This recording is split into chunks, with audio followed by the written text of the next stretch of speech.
बनाने में आसान, देखने में खूबसूरत, जायके में बेहद मज़े की। कीमा तो सभी लोग बनाते हैं। आज मैं बहुत ही ज़्यादा आसान तरीके से इसकी रेसिपी आप लोगों के साथ शेयर करने लगी हूँ। इंशाल्लाह रेसिपी बहुत ही ज़्यादा पसंद आएगी।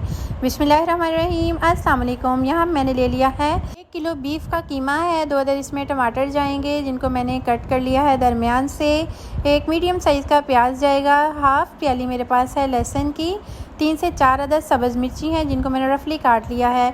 अब हमने इसमें ड्राई मसाले डाल लेने हैं। 1 टीस्पून नमक, 1 टीस्पून हल्दी, 1 टीस्पून मिक्स गरम मसाला, 2 अदद मोटी इलायची है और 3 अदद दालचीनी है जो मैंने इसमें डाल दी है ताकि इसकी स्मेल जो होती है वो बिल्कुल ख़त्म हो जाए। 2 गिलास इसमें पानी के जाएंगे और इसको मैंने वेट लगवा लेना है आधे घंटे का। अल्हम्दुलिल्लाह आधे घंटे के बाद हमने कुकर खोला है। माशाल्लाह से देखें हमारा कीमा बहुत ही अच्छे से गल चुका है। यहाँ पर हमने एक खूबसूरत सी कढ़ाई ले लेनी है। इसमें इसको हमने डाल देना है कीमे को। यहाँ पे हमने हाफ़ कप कुकिंग ऑयल ले लेना है, वो भी हमने कीमे में डाल दिया है। इसकी बुनाई करनी है 2 से 3 मिनट तक ताकि ऑयल का कच्चापन दूर हो जाए। ये इतना मज़े का और लजीज कीमा बनकर तैयार हो जाता है कि आप लोग एक दफ़ा बनाओगे, खाओगे, इंशाल्लाह उंगलियां ही चाटते रह जाओगे और रेस्टोरेंट वाले कीमे को आप भूल जाओगे। ये बनाना बहुत ही ज़्यादा आसान है। ड्राई मसाले डाल रही हूँ। 1 टीस्पून नमक, 1 टीस्पून काली मिर्च, 1 टीस्पून हल्दी और 1 टीस्पून मिक्स गरम मसाला और साथ में खुश्क धनिया का पाउडर है जिसको मैंने दरदरा सा कूट लिया है। मैं इसको काली मिर्च में बना रही हूँ। काली मिर्च में इसका टेस्ट जो है वो बहुत ही लाजवाब और शानदार खाने में महसूस होता है।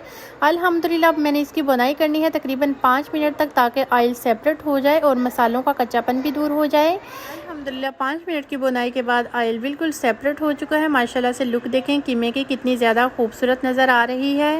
ये जितना देखने में आपको खूबसूरत नज़र आ रहा है, जब आप खाएंगे इसको नान के साथ या रोटी के साथ, इंशाल्लाह इसका टेस्ट आपको बहुत ही शानदार खाने में महसूस होगा। यहाँ पे हमने हाफ़ कप इसमें यखनी का ऐड कर दिया है। अब मैंने इसकी बुनाई करनी है तकरीबन 5 मिनट तक मज़ीद ताकि ये बहुत ही अच्छे से कुक हो जाए। माशाल्लाह से 5 मिनट के बाद देखें ऑयल बिल्कुल सेपरेट हो चुका है। अब हम इसको डिश आउट करते हैं। अल्हम्दुलिल्लाह हमने इसको डिश आउट कर दिया है। माशाल्लाह से देखने में कितने ज़्यादा खूबसूरत नज़र आ रही है।